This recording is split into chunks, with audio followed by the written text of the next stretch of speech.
رب اشرح لی صدری ویسر لی امری واحلل عقدۃ من لسانی یفقہوا قولی واجعل لی وزیرا من اہلی۔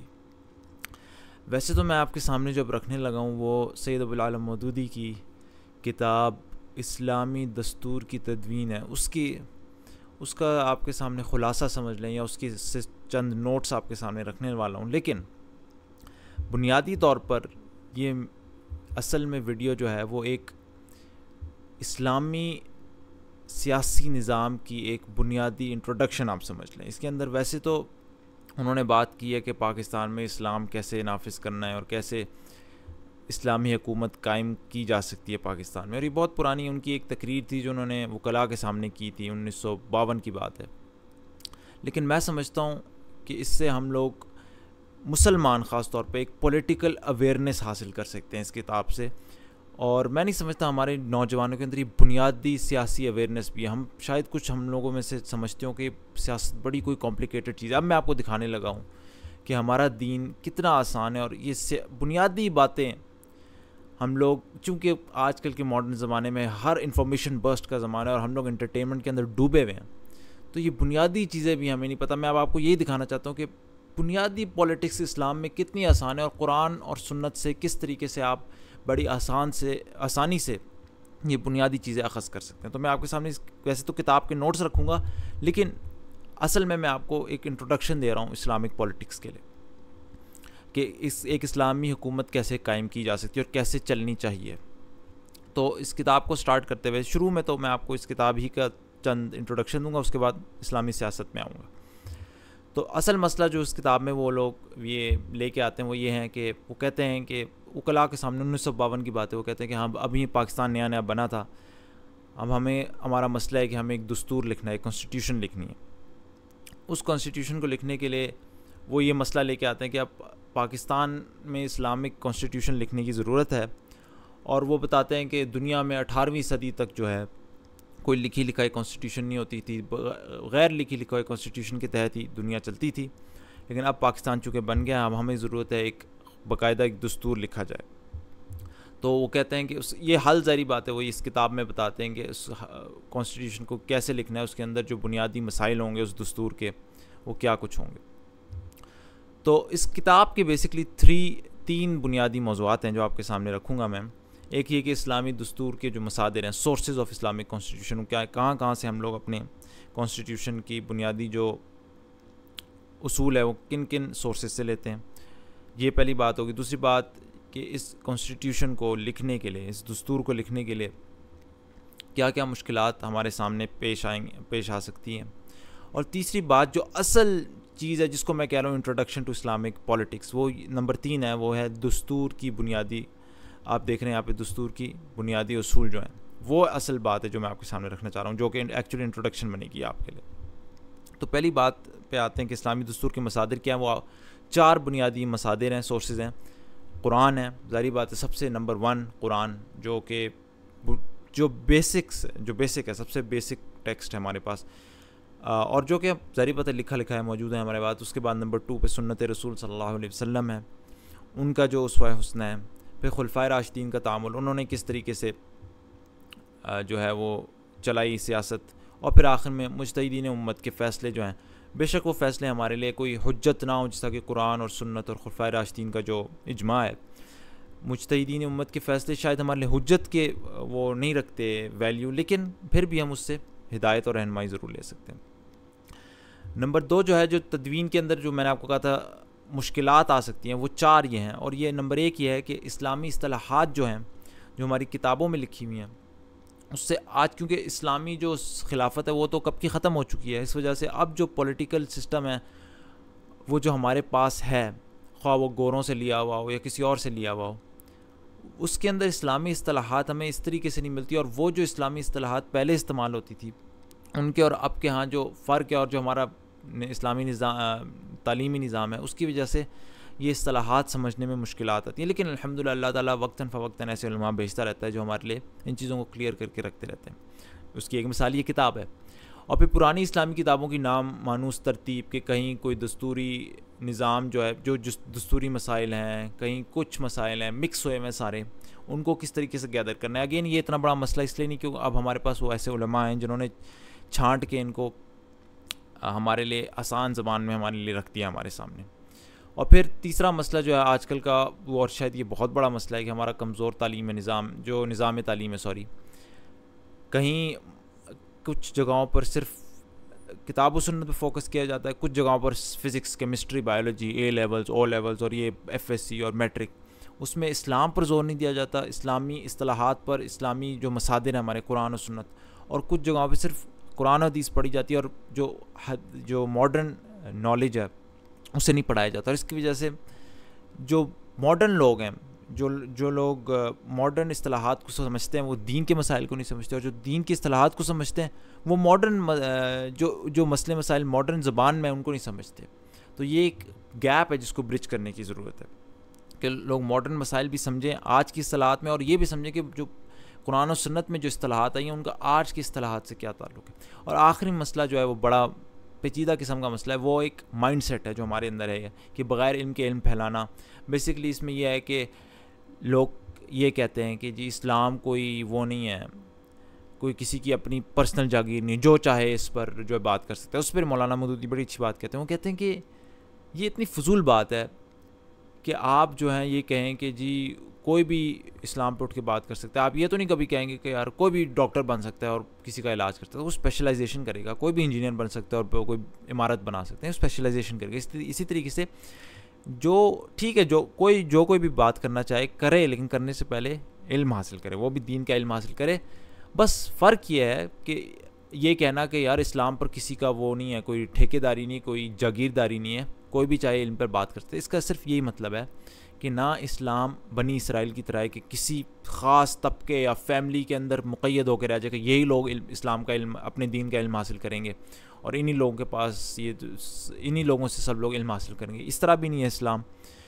نہ اسلام عیسائیت کے ان لوگوں کی طرح جو کہیں کہ دین اور دنیا علیحدہ چیزیں نہیں. اسلام کہتا ہے کہ یہ کسی فیملی یا کسی شخص کی جاگیر نہیں ہے، جو بھی چاہے وقت لگا کے علم حاصل کر لے، پھر اس پر بات کرے. تو یہ آپ کے سامنے میں نے پہلے اس کی مصادر بھی رکھ لیے، تدوین کے اندر مشکلات بھی رکھ لی. اب اصل مسئلہ آتا ہے آپ کو تھوڑی سی پولیٹیکل اویئرنیس دینے کے لیے کہ اسلام یہاں پہ ویسے تو انہوں نے لکھا ہے دستور کی بنیادی نہیں، کانسٹیٹیوشن کی بیسکس، لیکن اس سے آپ کو پتہ چلے گا کہ اسلام کے اندر کتنا آسان ہے. بنیادی مسائل ایک عام بندے کے لیے سمجھنا بھی بڑا آسان ہے. تو یہ آپ کے سامنے 10 مسائل رکھ رہا ہوں، اور اگر آپ اسے غور سے سنیں گے تو آپ کو فیل ہوگا کہ it's not very difficult. Islamic politics کم از کم بنیادی مسائل سمجھ، اس کے اندر بہت سارے اور مسائل میں ایڈ کر سکتا ہوں اور کیے جا سکتے ہیں، لیکن یہ صرف بنیادی بہت بنیادی چیزیں ہیں جو سیاست کے اندر آپ کو پتہ ہونی چاہیے، اور خاص طور پہ ایک اسلامی حکومت قائم کرنے کے لیے آپ کو پتہ ہونی چاہیے، تاکہ آپ کو پتہ ہو، اویئرنیس ہو آپ کو کہ آپ نے ایز ایک ذمہ دار شہری کس طریقے سے اپنی ترجیحات رکھنی، اپنی جو پرائیورٹیز رکھنی. تو ان کے یہ 10 مسائل ہیں آپ کے سامنے. نمبر 1 آپ دیکھ رہے ہیں کہ اصل حاکم کون ہے ایک اسلامی ریاست کا، اس ریاست کے حدود عمل کیا ہوں گے، اس کے اندر اعضائے ریاست کیا ہوں گے، کون کون سے آرگنز آف دا اسٹیٹ ہوں گے، ریاست کا مقصد کیا ہوگا اسلامی ریاست کا، حکومت کیسے بنائی جائے گی. پھر نمبر 6 پہ اولو الامر جو ہیں، جو لوگ اس کے کنٹرول کر رہے ہیں اوپر، جن کا اتھارٹیز ہیں، ان کی کیا کیا اوصاف ہونے چاہیے. پھر نمبر 7 شہریت کی بنیادیں، کس بیسس پہ آپ اس اسلامی ریاست کی ایک سٹیزن بن سکتے ہیں، اور حقوق شہریوں کو اسلامی ریاست کیا حقوق دینا، اس کو کیا حقوق دینے چاہیے، اور حکومت کے کیا حقوق ہوتے ہیں کہ اسلامی ریاست میں. اور فائنلی عورت کا حکمرانی سے کیا تعلق ہے. تو اس پر میں تھوڑی سی گفتگو کروں گا، اور جیسے جیسے کرتا جاؤں گا آپ کو محسوس ہوگا کہ اسلامک پولیٹکس ایک عام بندے کے لیے کم از کم اس کے اندر قدم رکھنا it's not a very difficult thing. ہمارے اندر یہ پولیٹیکل اویئرنیس ہونی چاہیے اس ڈے اینڈ ایج میں جہاں انٹرٹینمنٹ نے ہمارے اوپر ایسے حملہ کیا ہوا ہے. اتنی بنیادی پولیٹیکل اویئرنیس ہمیں ہونی چاہیے. تو نمبر 1 پہ آ جائیں کہ اصل حاکم کون ہے، اور تو اس کا جواب سیدھا قرآن سے یہ ہے کہ اصل حاکم اللہ ہے. اور یہ بات لاجیکلی میں نے یہاں پہ لکھا ہے نمبر 1 پہ، قرآن ہمیں بتاتا ہے کہ اصل حاکم ہمارا اللہ ہے. لہو ملک السماوات والارض، لہو ملک، اسی کے لیے ہے زمین و آسمان کی بادشاہی. کوئی اور اپنے آپ کو حاکم نہیں بنا سکتا. اور یہ بات لاجیکلی میں نے نمبر 2 میں لکھی ہوئی کہ خارجی طاقتوں کی وجہ سے دنیا میں آپ کسی کو بھی حکمران بنا لیں، ہمیشہ اس کے اوپر فوراً انفلوئنسز ہوں گے، کوئی نہ کوئی طاقت اس پر اثر انداز کر رہی ہوگی. اسے کسی نہ کسی کو خوش کرنے کے لیے کہیں پیسے دینے پڑیں گے، کہیں بھتہ دینا پڑے گا، کسی کو جھکنا پڑے گا کسی نہ کسی کے سامنے. اور یہ آپ کو پتہ ہے، آج کل کی خبریں دیکھ لیں آپ کو پتہ ہوتا ہے ہر کوئی کسی نہ کسی پر ڈپینڈنٹ ہے. اور اس لیے نمبر 3 دیکھیں، مخلوق آپس میں منحصر ہے. ہر بندہ کوئی ایک ایسا شخص نہیں جس کے پاس ٹوٹل پاور ہو. کسی کے پاس کوئی نہ کوئی طاقت ہوتی ہے, کسی کے پاس اللہ تعالیٰ نے کسی کو کوئی طاقت دی ہوتی ہے, کسی کو پیسہ دیا ہوتا ہے, کسی کو بولنے کی طاقت دی ہوتی ہے, کسی کو کوئی اسکل دیا ہوتا ہے, کسی کو جسمانی طاقت دی ہوتی ہے, کسی کو کوئی طاقت دی ہوتی ہے, کسی کو سوشل پاور دی ہوئی ہوتی ہے. تو انسان مخلوق کسی نہ کسی ہر مخلوق میں کوئی نہ کوئی کمزوری ہوتی ہے, اور دوسری مخلوق سے اس کمزوری کو پورا کر رہا ہوتا ہے. لہٰذا لاجیکلی بھی اللہ کے سوا کوئی حاکم نہیں ہو سکتا. پھر اصل حاکم جو اسلامی ریاست کا ہوگا وہ بھی اللہ ہی مانا جائے گا. نمبر 4 لکھا ہے کہ انسانی طاقت ہمیشہ ظلم کرے گی. کیوں؟ کیونکہ ہم انسان کے اندر بائسز ہوتے ہیں, وہ ہمیشہ اس کے اپنے پرسنل انٹرسٹ ہوتے ہیں, جس کی وجہ سے وہ کسی نہ کسی وجہ سے کسی چیز کی طرف جھک جاتا ہے. ایک تو یہ پرسنل انٹرسٹ, اور دوسری بات یہ کہ انسان کے پاس ٹوٹل علم ہی نہیں ہے. ٹوٹل علم نہ ہونے کی وجہ سے وہ کہیں نہ کہیں غلطی کر سکتا ہے, کہ اس کو کوئی کسی چیز کا علم نہ ہو, اس کی وجہ سے وہ جو پالیسیز بنائے گا ہمیشہ اس کے اندر کوئی نہ کوئی کمزوریاں ہوں گی. پھر نمبر 5 نبی کی اطاعت, کہ اصل حاکم چونکہ اللہ, اور اللہ ہی ایک نبی کو بھیجتا ہے اپنی طرف سے, تو لہٰذا چونکہ صرف یہی نہیں کہ اللہ کی اطاعت, ایک نبی کی بھی اطاعت ہمیں کرنی پڑے گی. اللہ اطیع الرسول, اللہ کی اطاعت کرو اور رسول کی اطاعت کرو. اور پھر آخر میں نے لکھا خلافت بمقابلہ جمہوریت, اور یہی اصل فرق ہے کہ جمہوریت اپنے آپ کو کہتی ہے کہ اصل حاکم جو ہے وہ جمہور ہے, جو وہ فیصلہ کر لے, جو پبلک جس چیز کو کہتے کہ یہ ٹھیک ہے وہ ٹھیک ہے. لیکن خلافت میں یہ نہیں ہوتا. نہیں, خلافت میں اصل حاکم اللہ ہے, اس کی حدود کے اندر رہتے ہوئے ایون پوری جمہور مل کر بھی کہہ دے کہ مثال کے طور پر شراب حلال ہے تو حلال نہیں ہوگی, وہ حرام ہی رہے گی. اب دوسرے مسئلے پہ آتے ہیں. دیکھیں اتنا آسان, اتنا کوئی مشکل تو نہیں تھا اس بات کو سمجھنا کہ اصل حاکم جمہور نہیں ہے, ہم اپنی میجورٹی پہ فیصلہ نہیں کر سکتی. کوئی مشکل کام تو نہیں سمجھنا ایک اسلامی دستور میں. دوسرا مسئلہ جو اس اسلامی حکومت یا اسلامی ریاست بنانے میں آتا ہے کہ ریاست کے حدود عمل کیا ہوں گے. یہ اللہ کی حدود کے اندر کام کرے گی, یہ میں آپ کو آلریڈی بتا چکا ہوں, اور قرآن میں بھی ہے وَمَن لَّمْ يَحْكُم بِمَا أَنزَلَ اللَّهُ فَأُولَٰئِكَ هُمُ الْكَافِرُونَ هُمُ الْفَاسِقُونَ هُمُ الْكَافِرُونَ هُمُ الظَّالِمُونَ. ہم اللہ کی حدود کے اندر رہتے ہوئے کام کریں گے, اس سے حدود کے باہر نہیں جائیں گے. اس لیے میں نے نمبر 2 پہ لکھا ہوا ہے کہ ہم جنس پرستی وغیرہ کا کوئی آپشن نہیں. یا آپ یہ نہیں کہہ سکتے کہ چونکہ اب جمہور نے ڈیسائیڈ کر لیا ہے کہ ہم جنس پرستی جائز ہو جائے گی لہٰذا اس کو جائز نہیں, وہ جائز نہیں ہوگا. اللہ نے چونکہ اس کو ناجائز ہی رکھا ہوا ہے لہٰذا وہ اس ہم حد سے باہر نہیں جا سکتے. اور آخر میں نمبر 3 میں خالق کی نافرمانی میں مخلوق کی اطاعت نہیں. لا طاعت لمخلوق فی معصیت الخالق, کہ کسی بھی خالق کی نافرمانی میں مخلوق کی اطاعت نہیں ہو سکتی. اور قرآن میں یہ کہا گیا ہے نا کہ سورہ احزاب میں کہ وما كان لمؤمن ولا مؤمنة اذا قضى الله ورسوله امرا ان يكون لهم الخيارة من امرهم. جب اللہ رسول فیصلہ کر لیں پھر مومن اور مومنوں کے پاس یہ اختیار نہیں رہتا کہ پھر وہ خود سے فیصلہ کریں. تو یہ بھی بڑا آسان تھا, یہ سمجھنے میں کوئی مشکل بات نہیں. تیسرا مسئلہ جو ہے وہ ہے یہ سمجھنے کے لیے کہ ریاست کے اعضاء کیا ہوتے ہیں. What are the organs of the state. 3 بنیادی آرگنز ہوتے ہیں آپ کے سامنے, آپ دیکھ سکتے ہیں. عدلیہ جس کو ہم جوڈیشری کہتے ہیں, عدالتیں وغیرہ جو فیصلہ کرتی ہیں لوگوں کے درمیان جب جھگڑے ہو جائیں. پھر نمبر 2 جو ہے انتظامیہ جس کو ہم ایگزیکٹو آرگن کہتے ہیں, جو بنائے ہوئے اصولوں کو ایگزیکیوٹ کرتی ہے اور میک شور کرتی ہے کہ جو اصول ہیں اس پر لوگ پابندی کے ساتھ چلیں, جو لا اینڈ آرڈر انفورس کرتی ہے کہ جو اصول ہیں اس پر چلیں. اور تیسرا جو ادارہ ہوتا ہے اس حکومت کا وہ ہے مقننہ جس کو کہتے ہیں لیجسلیشن. جو لیجسلیشن ویسے تو کہتے ہیں جو اصول اور ضوابط بناتی ہے, لیکن اب آپ کو دکھاؤں گا اسلام میں اس کا کیا کام ہوتا ہے. اور یہ سارے کے سارے بیسکلی صدر جس کو ہم خلیفہ کہتے ہیں, امیر کہتے ہیں, یا ہمارے ہیڈ آف دا اسٹیٹ کہتے ہیں, اس کے انڈر آتے ہیں اسلامی ریاست میں. اور اب آپ دیکھیں کہ میں ان کے نیچے جو آپ کو لکھا ہوا ہے کہ عدلیہ جو ہے وہ صرف قرآن و سنت کے مطابق فیصلے دے سکتی ہے. قرآن میں جس طرح کہا سورہ مائدہ میں کہ وَمَن لَّمْ يَحْكُم بِمَا أَنزَلَ اللَّهُ فَأُولَٰئِكَ هُمُ الْكَافِرُونَ هُمُ الْفَاسِقُونَ هُمُ الظَّالِمُونَ. جو اللہ کے نازل کردہ حکم کے مطابق فیصلے نہ کریں وہی ظالم ہیں, کافر ہیں, فاسق ہیں. اس طریقے سے انتظامیہ کا بھی یہی کام ہے کہ اللہ اور رسول کے تحت اس کی اطاعت ہوگی. یعنی ظاہر بات ان کے کہاں تو مانا جائے گا لیکن اللہ اور رسول سے ہٹ کے نہیں.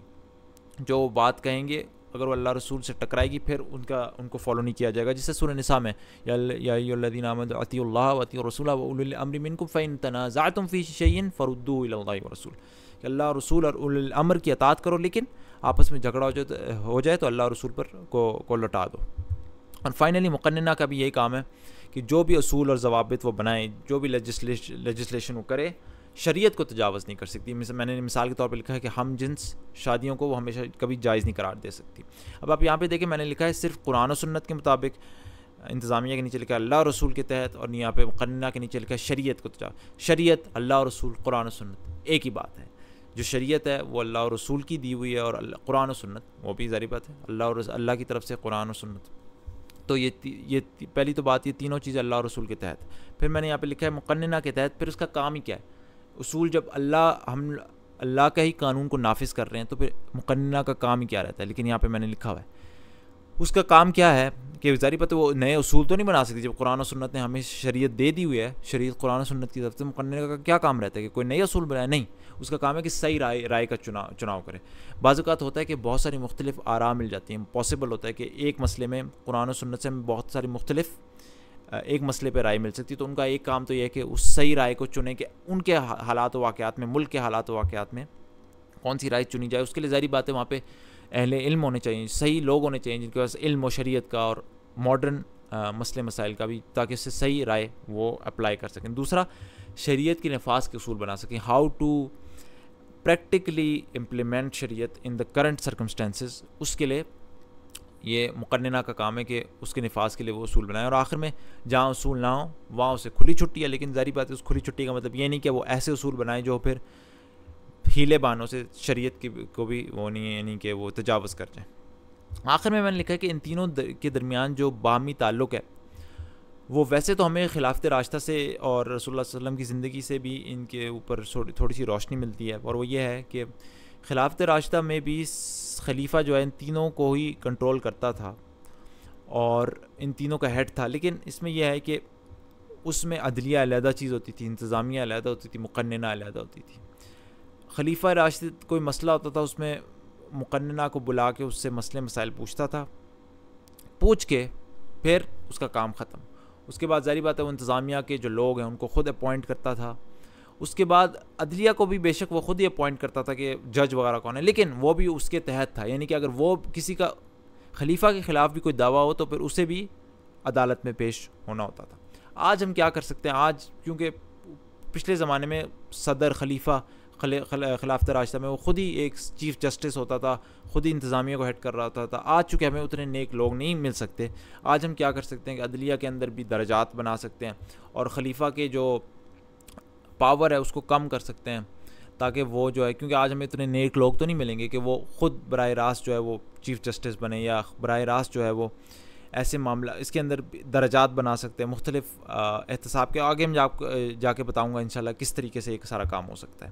اور مقننہ میں یہ ہے کہ مقننہ میں ایک بڑا مسئلہ جو پہلے ہوتا تھا، جو اب ہے جو خلافت راشدہ میں نہیں تھا، کہ جو لوگ اپنی رائے دینے آتے تھے مقننہ میں، لیجسلیشن میں، وہ پارٹیوں کی جو نحوست ہے اس سے آزاد ہوتے تھے. پہلے سے نہیں اپنی رائے بنا کے بیٹھ جاتے تھے کہ پارٹیوں کی میٹنگ علیحدہ سے ہو، پھر جو بھی رائے ہو ہر بندہ آ کے پارٹی کا وہی رائے دے.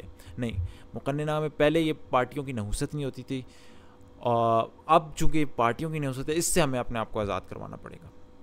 یہ بنیادی باتیں. اب آپ کو یہ بنیادی سٹرکچر سمجھ آ گیا. اب میں آگے چلتا ہوں کہ ریاست جو بنے گی اس کا مقصد کیا ہوگا، مقصد وجود.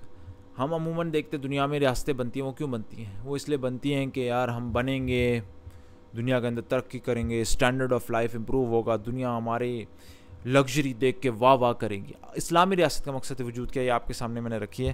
اعوذ باللہ من الشیطان الرجیم. یہ سورہ حج سے ایک آیت ہے کہ یہ وہ لوگ ہیں جنہیں اگر ہم زمین میں اقتدار بخشیں تو وہ نماز قائم کریں، زکوٰۃ دیں، معروف کا حکم دیں، منکر سے منع کریں، اور تمام معاملات کا انجام کار اللہ کے ہاتھ میں.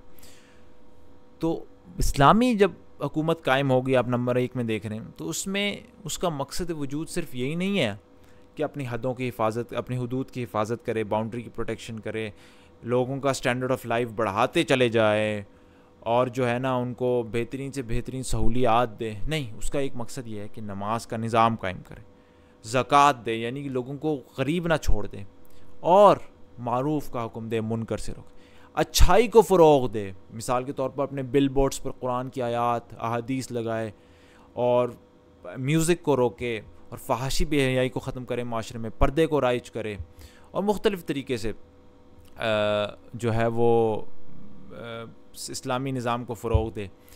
اور برائیوں کو، چونکہ اس کے پاس طاقت ہے، اپنی طاقت سے برائیوں کو روکے، فحاشی اور بے حیائی کو روکے، بیہودہ اشتہارات کو روکے، تو اس طریقے سے یہ اس کا ایک مقصد وجود ہے کہ جو اللہ نے اچھائیاں اور انسانوں کے لیے جو اچھائی جس چیز کو مقرر کیا اس کو فروغ دے، اور جو انسانوں کے لیے برائی جس کو اسلام نے مقرر کیا اس کو طاقت سے روکے. یہ اس کا مقصد وجود ہے. دنیا کے سامنے جب ہی آپ اپنے آپ کو پیش کر سکیں گے نا، لگژری تو ہر بندہ ہر ملک اپنے اندر لے کے آ سکتے ہیں، لیکن اصل میں وہ نظام جو اللہ تعالیٰ چاہتا ہے اس کو قائم کر کے دکھانا، یہ اصل بات ہے. پھر نمبر 2 سورہ حدید میں بھی کہا لقد ارسلنا رسولنا بالبینات وانزلنا معهم الکتاب والمیزان لیقوم الناس بالقسط. تو عدل اور انصاف اور قسط قائم کرنا یہ بھی اس کا ایک مقصد وجود ہے. پھر نمبر 3 میں نے لکھا ہے کہ اللہ حکومت سے وہ روکتا ہے جو قرآن سے نہیں روکتا. لہٰذا کیونکہ قرآن میں تو صرف واعظ اور نصیحت ہو سکتی ہے نا، جب تک مسلمانوں کے پاس صحیح طاقت نہیں آتی ہے، کہ اسلامی حکومت نہیں آتی، کہ وہ حکومت کے پاس طاقت ہوتی ہے، تو طاقت سے بعض اوقات وہ چیزیں رک جاتی ہیں جو یعنی جس کو کہتے ہیں نا ایک محاورہ ہے شاید کہ لاتوں کے بھوت باتوں سے نہیں مانتے، اس طریقے سے نا. تو جو لوگ صرف قرآن کی واضح و نصیحت سے نہ مانے انہیں پھر طاقت سے روکا جائے گا. اس لیے طاقت ہونا بڑی ضروری ہے مسلمانوں کے پاس. طاقت سے وہ چیزیں اللہ روک دیتا ہے جو قرآن کی صرف واضح و نصیحت سے نہیں روکتے، اور یہ غالباً کوئی یہ ایک حدیث ہے میرے خیال. اور پھر نمبر 4 پہ ہے حکومت صرف کھلانے پلانے اور حفاظت کے لیے نہیں. میں آپ کو بتا چکا ہوں، یہ صرف لگژری کے لیے نہیں کہ ایک لائف سٹائل دے دیں، مقصد دیتی ہے وہ اس کے شہریوں کو. پھر نمبر 5 پہ آ جائیں کہ یہ حکومت بنے گی کیسے، بننی کیسے چاہیے. بن گئی وہ تو الگ بات ہے، اب اس کے اور مسئلے مسائل ہیں کہ اگر بن گئی تو پھر اگر غلط طریقے سے بھی بن گئی تو وہ الگ بات ہے، لیکن بننی کیسے چاہیے اصل میں اسلامی حکومت. اب اس پر آ جائیں نمبر 5 کہ حکومت کو بننا کیسے چاہیے، اور یہ بڑے ضروری ہے، اس پر فوکس کریں کہ صدر کا انتخاب رسول اللہ صلی اللہ علیہ وسلم اور خلافت راشدہ پہ. نمبر 1 دیکھیں کہ رسول اللہ صلی اللہ علیہ وسلم کو تو ظاہری بات ہے اللہ کی طرف سے ڈائریکٹ وہ بن گئے تھے مدینہ کے صدر یا خلیفہ یا رولر آپ کہہ لیں، اللہ کے خلیفہ ظاہری بات ہے، لیکن وہاں کے تو وہ رولر تھے. خلافت راشدہ میں کیا ہوا، حضرت ابو بکر کیسے بنے. رسول اللہ نے ڈائریکٹلی تو نہیں ان کو کہا، لیکن قرآن میں نا وَأَمْرُهُمْ شُورَىٰ بَيْنَهُمْ سورہ شورى میں کہ آپس میں مشورے سے بنو. تو مشوروں سے ہی وہ بھی لوگوں کے مشورے سے حضرت ابو بکر خلیفہ چنے گئے. پھر حضرت عمر کا وقت آیا تو حضرت ابو بکر نے مختلف صحابہ کو بلا کے جو ہے ان سے علیحدہ رائے لی، اور پھر انہوں نے لوگوں سے پوچھا کہ دیکھو میں حضرت عمر کو چنتا ہوں، کیا تم اس سے ایگری کرتے ہو. یہ نہیں کہ انہوں نے تھوپ دیا، انہوں نے کہا اگر تم ایگری کرتے ہو میں تمہارے سامنے حضرت عمر کو سجیسٹ کرتا ہوں. لوگوں کی رائے سے حضرت عمر کو انہوں نے ایگری کیا اور لوگوں مان گئے. پھر حضرت عمر کے بعد جب حضرت عثمان کی باری آئی تو حضرت عمر نے کیا کیا، لوگوں کی ایک کمیٹی بنائی 6 صحابہ کی جو سب سے سمجھ لیں قریب ترین تھے رسول اللہ صلی اللہ علیہ وسلم کے. ان کی 6 لوگوں کی کمیٹی بنائی اور کہا حضرت عمر نے کہ مسلمانوں کے مشورے کے بغیر جو تمہارا امیر بنے، خلیفہ بنے، اس کی گردن اڑا دو. سبحان اللہ. تو مشورہ ضروری تھا. اس کمیٹی میں سے حضرت عبد الرحمن بن عوف تھے جن کی ذمہ داری لگائی گئی کہ چنیں، اس سارے سسٹم کو لے کے چلیں اور ان میں سے صحیح بندے کو چنیں. تو انہوں نے کیا کیا، مدینہ میں گلی گلی گھومے، لوگوں کی رائے لی، عورتوں تک سے گھر میں لی. جو لوگ آئے ہوئے تھے حج کرنے کے لیے اور واپسی میں مدینہ سے واپس جا رہے تھے، مدینہ آئے ہوئے تھے، ان سے رائے لی. اور ان کو پتہ چلا کہ لوگوں کی رائے حضرت عثمان اور حضرت علی پر ہے، لیکن زیادہ تر حضرت عثمان کی حق میں لوگوں کی رائے تھے، لہٰذا پھر حضرت عثمان کو لوگوں کی رائے سے چنا گیا. اور پھر حضرت علی کا وقت آیا تو لوگوں نے ان کو کہا کہ آپ بن جائیں. انہوں نے منع کیا، ان کا نہیں، میں جب تک نہیں بنوں گا جب تک عام لوگوں کی مرضی نہ ہو، اس میں شامل حال نہ ہو. اور پھر انہوں نے کہا میں پبلکلی آ کے مسجد میں لوگوں کی رضامندی سے بنوں گا. تو یہ سارے لوگوں کی رضامندی سے بنے. اور حضرت حسن کے وقت بھی حضرت علی کے پاس لوگ آئے کہ جب آپ کے حضرت حسن کو بناتے ہیں، انہوں نے کہا میں تمہیں نہ اس کا حکم دیتا ہوں نہ منع کرتا ہوں، تم لوگ بہتر جانتے ہو، لیکن لوگوں کی رائے پہ چھوڑ دیا. تو لوگوں کی رائے سے ہمیشہ جو ہے لوگوں کی مسلمانوں کی جو رضامندی ہے اس سے ہمیشہ خلیفہ چنا گیا خلافت راشدہ میں. اس کے بعد جو بھی ہوا سو ہوا، لیکن جو صحیح طریقہ ہے وہ کہ پبلک کی، مسلمانوں کے عام جمہور کی رضامندی سے خلیفہ چننا چاہیے. دوسری بات، مجلس شورا کا جو انتخاب ہے، پہلے جو ہے وہ فطری عمل سے ہوتا تھا کہ رسول اللہ صلی اللہ علیہ وسلم جب اب کوئی بھی تحریک ہو، لیکن میں یہاں پہ رسول اللہ صلی اللہ علیہ وسلم کی بات کروں گا کیونکہ کوئی بھی تحریک ہو، جو لوگ اس کے ساتھ شروع میں اس کے لیے قربانیاں دیتے ہیں، جڑتے ہیں، وہی ظاہری بات ہے اس مجلس شورا کا حصہ بنیں گے، کیونکہ وہی جانتے ہیں کہ قربانی دینے کا مطلب کیا، انہوں نے کس چیز کے لیے قربانی دی، اس کی ڈیٹیلز کیا ہوتی ہیں، اندر کیسے کام کیا جاتا ہے. اسی لیے کہ رسول اللہ صلی اللہ علیہ وسلم جب مکہ سے ایک تحریک لے کے اٹھے تو جو لوگ سابقون الاولون تھے وہ شروع سے قربانیاں دے رہے تھے، وہ اس مقصد کے لیے سب سے زیادہ یعنی بڑھ چڑھ کر اپنے لیے قربانیاں دے رہے تھے، تو نیچرل تھا کہ وہی مجلس شورا کا حصہ بنتے. اور پھر جس طرح لوگ آگے قربانیاں دیتے گئے رسول اللہ صلی اللہ علیہ وسلم کے لیے اور اسلام کے لیے، خود بخود وہ رسول اللہ صلی اللہ علیہ وسلم کے قریب آ گئے اور وہ اہل مشورے میں آ گئے، کیونکہ ان کو پتہ تھا کہ انہوں نے قربانیاں دی ہوئی تھی، وہ اس کے لیے تیار تھے. اور لوگ، اگر آپ اس زمانے میں الیکشنز کروا بھی دیتے تو بھی لوگوں کی، عام جمہور کی انہی کی طرف نظر اٹھنی تھی.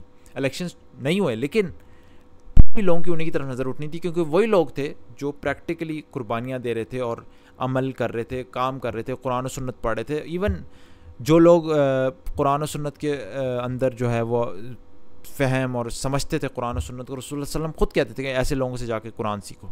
تو لہٰذا اس وقت تو نیچرلی قدرتی طور پر جو ہے وہ ان کی مجلس شورا بنی تھی، الیکشنز کے بغیر بنی تھی.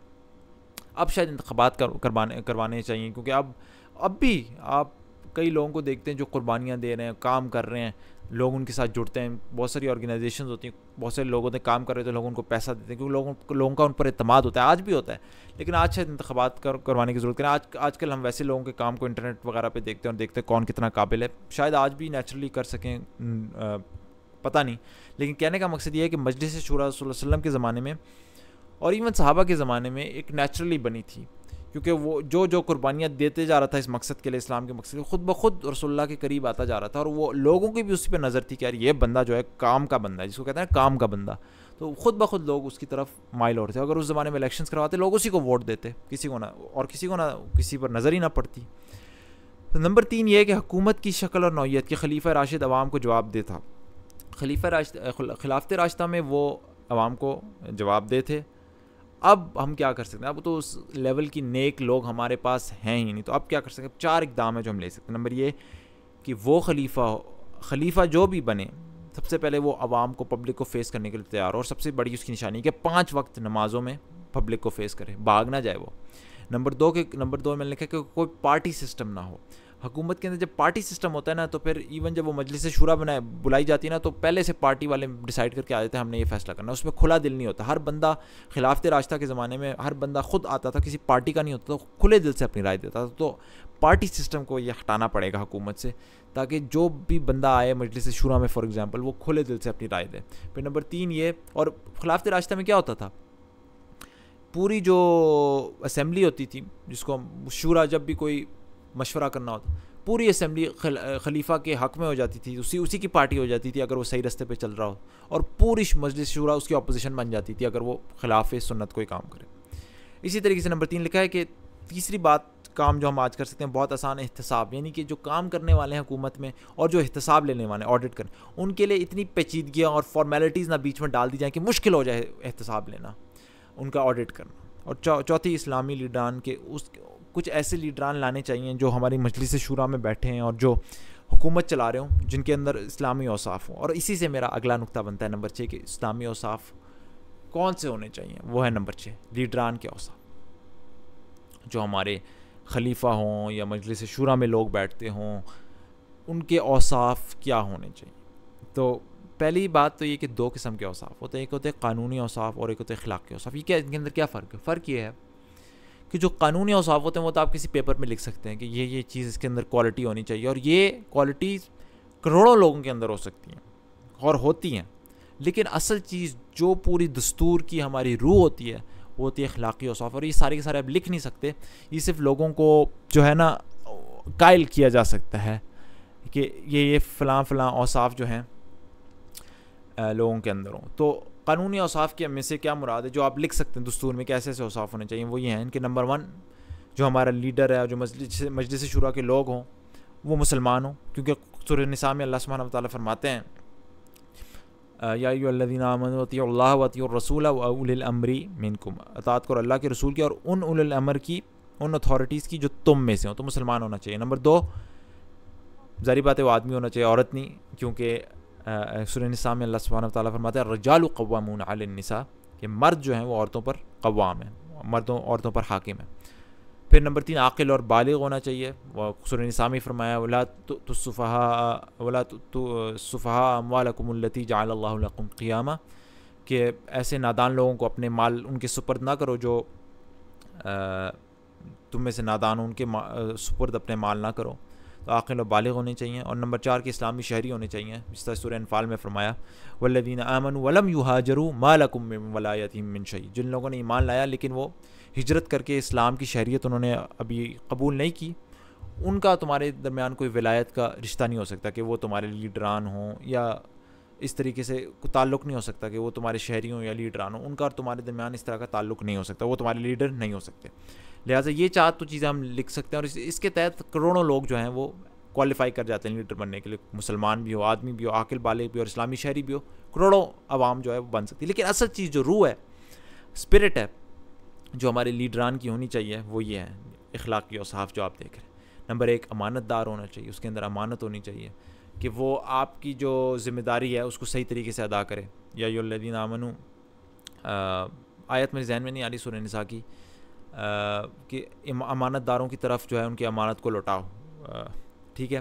پھر نمبر 2 علمی اور جسمی قوت اس کے اندر زیادہ سے زیادہ ہونی چاہیے. طالوت کے قصے میں جو اللہ نے کہا تھا ان اللہ اصطفاہ علیکم وزادہ بسطۃ فی العلم والجسم, اسے علم دیا گیا اور جسمی طاقت دی گئی.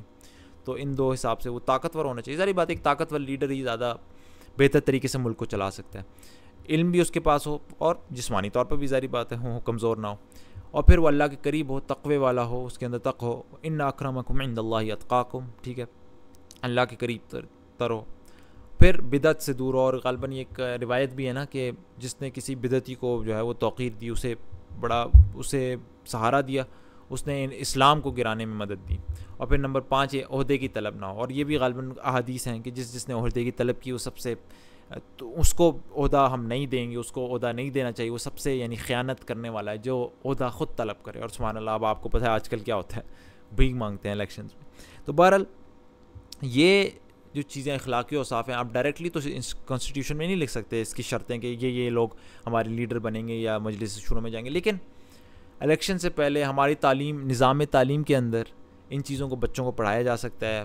ووٹروں کو الیکشن سے پہلے ان چیزوں کے اشتہارات لگائے جا سکتے ہیں. جو انتخابات کو ہیڈ کر رہے ہیں وہ چاہیے کہ پبلک اناؤنسمنٹس کریں الیکشن سے پہلے, کہ اس میں یہ اوصاف بیان کریں تاکہ لوگوں کو پتہ ہو کس قسم کے لوگوں کو چننا چاہیے. یہ تو اتنا آسان ہے. ہمیں مطلب اتنی سی پولیٹیکل اویئرنیس تو ہونی چاہیے نا. میں بار بار وہی ریپیٹ کروں گا کہ اتنی بنیادی پولیٹیکل اویئرنیس ہے, ہم لوگ انٹرٹینمنٹ کے اندر ڈوبے ہوئے ہیں. اتنی بنیادی پولیٹیکل اویئرنیس نوجوانوں کو ہونی چاہیے کہ پتہ ہونا چاہیے کس کو چننا ہے اپنے لیڈر کے طور پہ. پھر نمبر 7 شہریت اور اس کی بنیادیں, کہ اگر آپ نے ایک اسلامی ریاست کا شہری بننا ہے تو اس کی کیا بنیادیں ہونی چاہیے. 2 قسم کے شہری اس میں مولانا مودودی ذکر کرتے ہیں. ایک مسلمان شہری ہوگا اور ایک غیر مسلم شہری ہوگا, جس کو ہم ذمی کہتے ہیں. تو مسلم شہری جو ہے وہ ظاہری بات ہے مسلمان ہوگا اس سے ریاست کی اسلام سے, ظاہری بات ہے اس کے فکر, کیونکہ ہماری ریاست جو ہے وہ کوئی ایک سیکولر ریاست تو نہیں ہے, وہ ایک فکری ریاست, اس کے پیچھے ایک مقصد ہے, وہ اسلام کی فکر لے کے چلتی ہے. تو مسلم شہری چونکہ ایگری کرتا ہے اسلام سے, اس کو زیادہ مواقع دیے جائیں گے ان دا سینس کہ اسے ووٹنگ کا حق ہے, اسے حق ہے کہ وہ مجلس شورا میں حصہ لے, اسے حق ہے کہ وہ ایون لیڈر بننے کے کچھ جو کلیدی مناصب ہیں, امپورٹنٹ پوزیشنز ہیں, صرف وہی لے سکتا ہے. اس کے برعکس ذمی جو ہے اس کے بعد اس کے لیے وہ جو مواقع ہوں گے جابس کے لیے وہ محدود ہوں گے, وہ کلیدی پوزیشنز نہیں لے سکتا, کیونکہ ظاہری بات ہے کلیدی پوزیشن پہ, امپورٹنٹ پوزیشن پہ آپ کو اپنی پالیسیز بنانی ہے, اور آپ پالیسیز کسی غیر مسلم سے تو نہیں بنوا سکتے, کیونکہ وہ تو آپ کی جو دین ہے, اسلام ہے, اس کی فکر اسلامی, اس سے ایگری نہیں کرتا. تو ظاہری بات ہے کہ یہ منافقت ہے کہ وہ ایگری بھی نہ کرے آپ سے اور ان پوزیشن پہ بیٹھ کے پالیسیز بھی بنائے. وہ تو ایک 180 ڈگری کا ایک ذہنی ایک تضاد ہو جائے گا. اور پھر لیکن ظاہری بات ہے جب زیادہ مواقع ہمیں دیے جائیں گے تو زیادہ ذمہ داریاں بھی مسلمان شہریوں پر ڈالی جاتی ہیں. اسلام کی اس ریاست کی دفاع کے لیے اور اس ریاست کے لیے قربانیاں دینے کے لیے مسلم شہریوں سے جو ہے وہ طلب کی جائے گی, انہیں پر یہ ذمہ داری کا بار ڈالا جائے گا, غیر مسلم شہریوں پر نہیں ڈالا جائے گا. ان کو بلکہ سارے حقوق دیے جائیں گے جو عام مسلم شہری کو بھی دیے جاتے ہیں. تو نیچے میں نے لکھا ہے جملہ کہ دوسری غیر مسلم ریاستیں جو ہیں وہ فٹ بال ہاتھ سے کھیلنا. کیوں میں نے لکھا ہے؟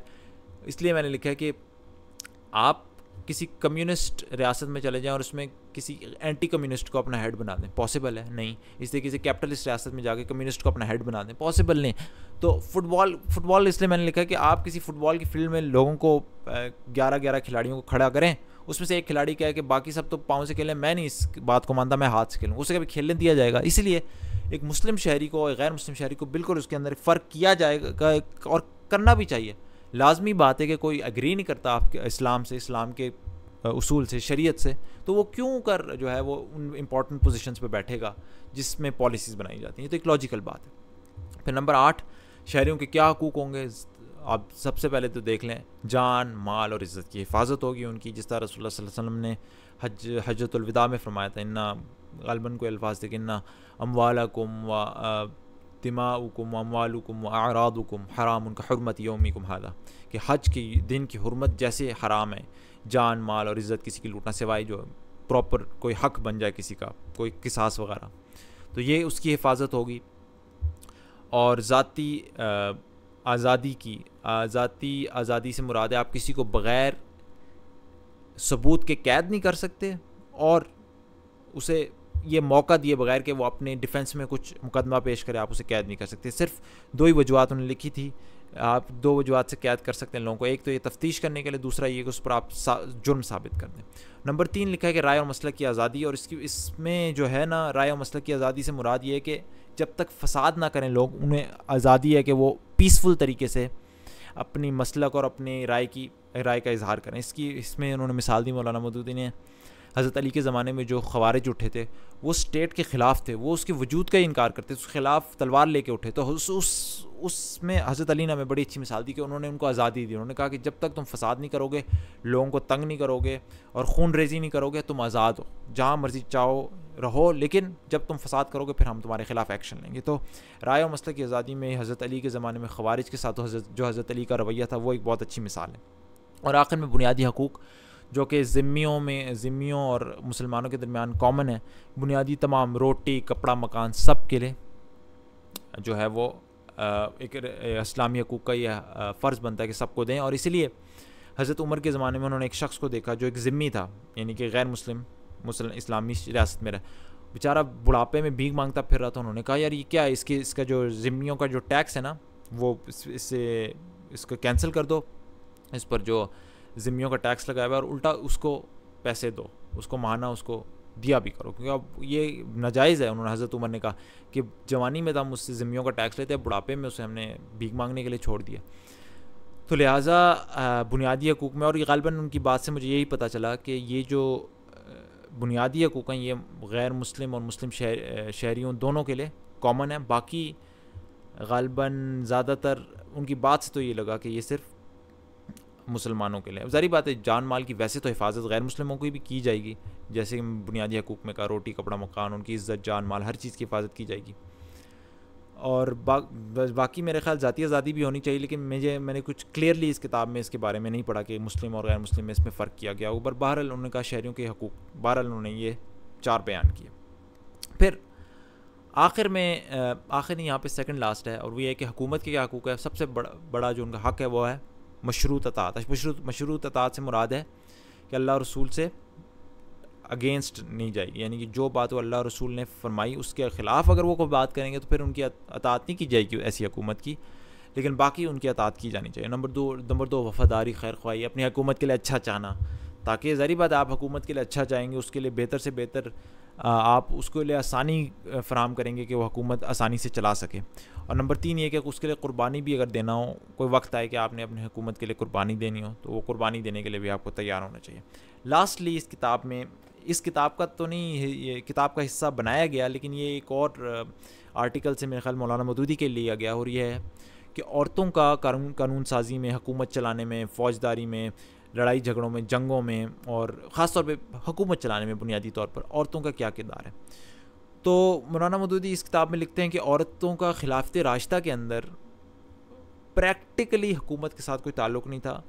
ہم لوگ آج کل کی حکومت میں مثالیں دیتے کہ جی اس میں خلیفہ کسی عورت سے جا کے یا امہات المومنین سے جا کے رائے لے رہے ہیں. کہہ رہے ہیں اس زمانے میں عورت کا صرف یہ کام تھا کہ وہ ایک فقہ، ایک استاد کے طور پر اپنی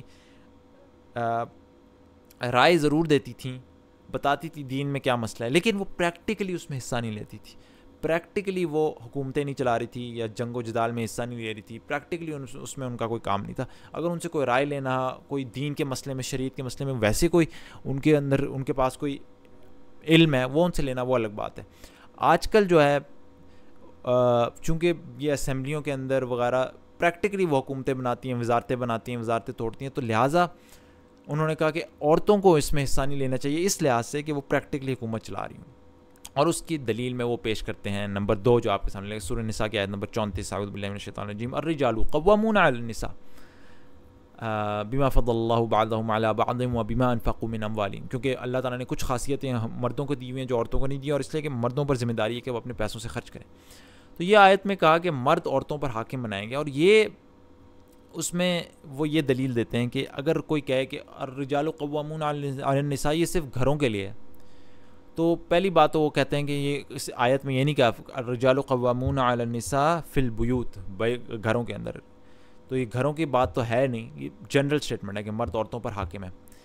لیکن وہ کہہ رہے ہیں کہ اگر آپ اس کو مان بھی لیں کہ یہ گھروں کی بات ہے الرجال قوامون علی النساء, تو وہ کہہ رہے ہیں یہ کیسے ممکن ہے کہ اللہ رب العالمین جو کہ نظام گھروں کا بنا رہا ہے کہ ہر گھر کے اندر مرد عورتوں پر حاکم, مرد عورتوں پر حاکم, تمام گھروں کے مجموعوں پر, کروڑوں گھر ہیں, ہر گھر میں مرد عورتوں پر حاکم, اور مجموعوں پر ٹوٹل کو ایڈ کریں تو ایک عورت مردوں پر حاکم. یہ لاجیکل بات ہی نہیں کہ اللہ تعالیٰ نے گھروں کی سطح پر تو جو کہ کم ذمہ داری ہے وہ تو اس پر تو عورتوں کو حاکم نہیں بنایا, لیکن جو زیادہ بڑی ذمہ داری ہے اس میں عورتوں کو حاکم بنا دیں.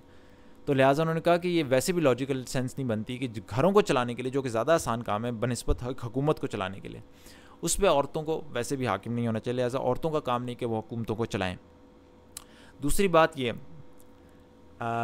کہ ہمیں, اور ویسے بھی اس میں ایک اور آیت وہ لے کے آتے ہیں سورہ احزاب سے, جہاں پہ وہ کہتے ہیں کہ وقرنا فی بیوتکن, عورتوں کا کردار یہ ہے کہ وہ گھروں میں ٹھہری رکھیں. وہ کہتے ہیں کہ جی اس میں جو امہات المومنین سے بات ہو رہی ہے, یہ صرف رسول اللہ صلی اللہ علیہ وسلم کی بیویوں سے. انہوں نے کہا یہ کیسے ممکن ہے کہ اس کے اندر جو ارشادات دیے گئے کہ کرنا فی بیوتکن اور ولا تبرج الجاہلیۃ الاولی واقمنا الصلاۃ وآتینا الزکاۃ ولا, اور اپنی آوازوں کو جو ہے نا اتنا وہ نرم نہ کرو. یہ سارے احکام کیا اللہ سبحانہ وتعالیٰ باقی عورتوں کے لیے نہیں چاہتا؟ کیا وہ چاہتا ہے باقی عورتیں نماز نہ قائم کریں, زکوٰۃ نہ دیں, اور وہ خوب بند سور کے پبلک میں پھریں؟ تو یہ تمام عورتوں کے لیے. اور ویسے بھی اس صورت کے آغاز میں کہا گیا, یہ میں یہاں پہ ایڈ کرتا جاؤں کہ ہن وازواجہ امہاتہم, سورہ احزاب کے شروع میں چونکہ ان امہات کو ہماری مائیں کہا گیا, لہٰذا مائیں جو ہیں بچوں کے لیے رول ماڈل ہوتی ہیں, تو وہ ایک رول ماڈل کے لیے پیش کیا جاتا ہے. کیونکہ اگر یہ عورتیں صحیح راستے سے ہٹ گئی تو رول ماڈل ہی خراب ہو جائے گا, تو ساری امت باقی خراب ہو جائے گی.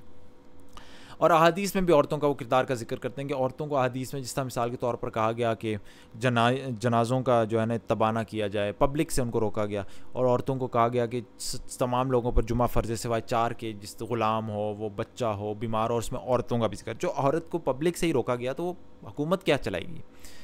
تو اس میں یہ بات ہے. آخر میں نمبر 4 پہ وہ ذکر کرتے ہیں کہ حضرت اگر کوئی کسی کے پاس بہانہ ہے کہ جی عورتیں سیاست میں حصہ لے سکتی ہیں اور جنگوں میں, تو وہ یہ ہے کہ حضرت عائشہ نے جی جنگ جمل لڑی تھی حضرت علی کے خلاف.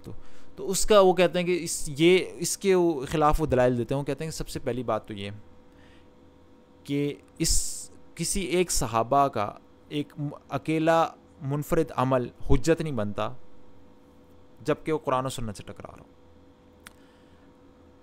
پہلی بات تو یہ. دوسری بات یہ کہ خود صحابہ نے اس زمانے میں, حضرت علی ہو گئے, حضرت عبداللہ بن عمر بھی میرے خیال غالباً, اور باقی صحابہ نے, حضرت ام سلمہ بھی تھی میرے خیال, سب نے حضرت عائشہ کو ان کی اس عمل پر ٹوکا تو نہیں کہنا چاہیے, ان کو اس پر یعنی کہ اس کے خلاف انہوں نے بات کی یا کہا, انہیں روکنے کی کوشش کی.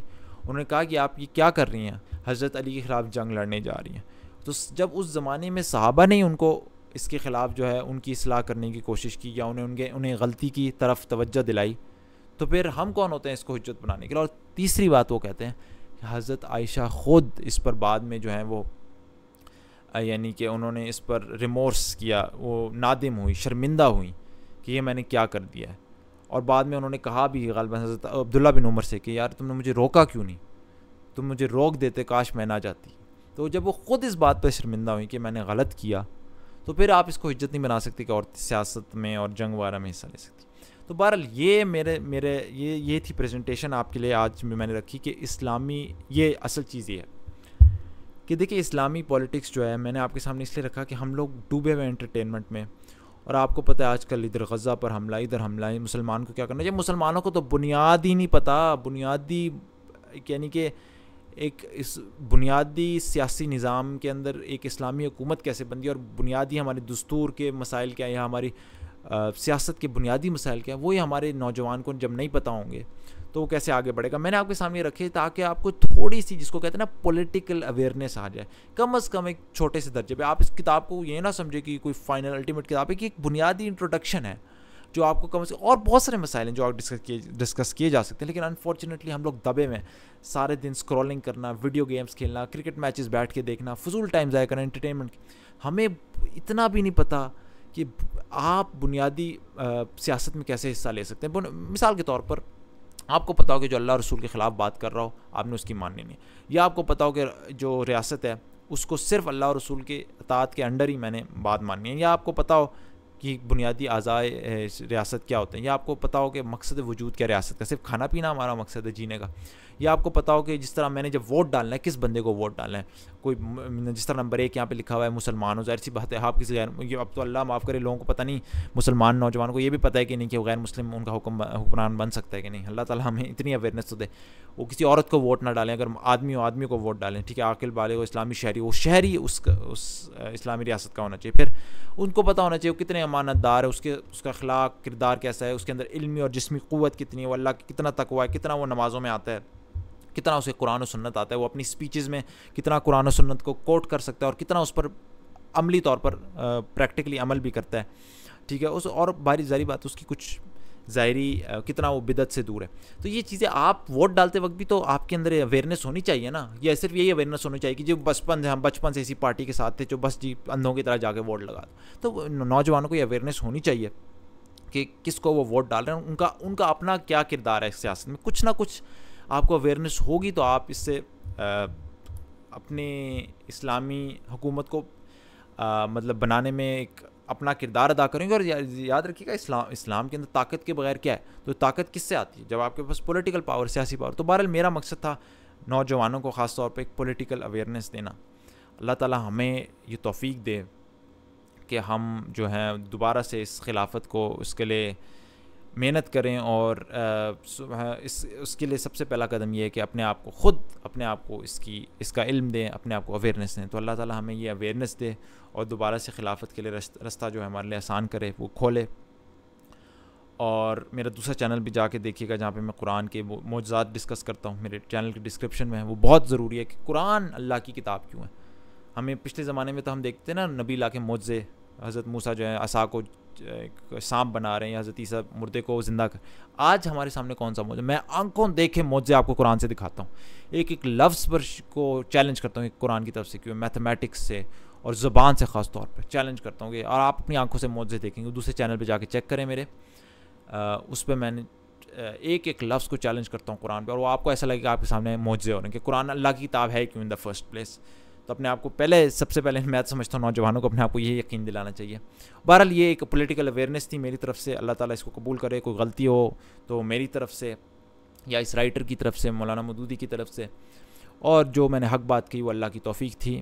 اللہ تعالیٰ ہمیں نوجوانوں کو دوبارہ سے وہ دنیا کے اندر وہ ریکگنیشن دے، دوبارہ سے امت کو اٹھائے. اور میرے حساب سے تو کافی حد تک کئی فیلڈز میں اٹھ بھی رہی ہے اور اٹھ بھی چکی ہے.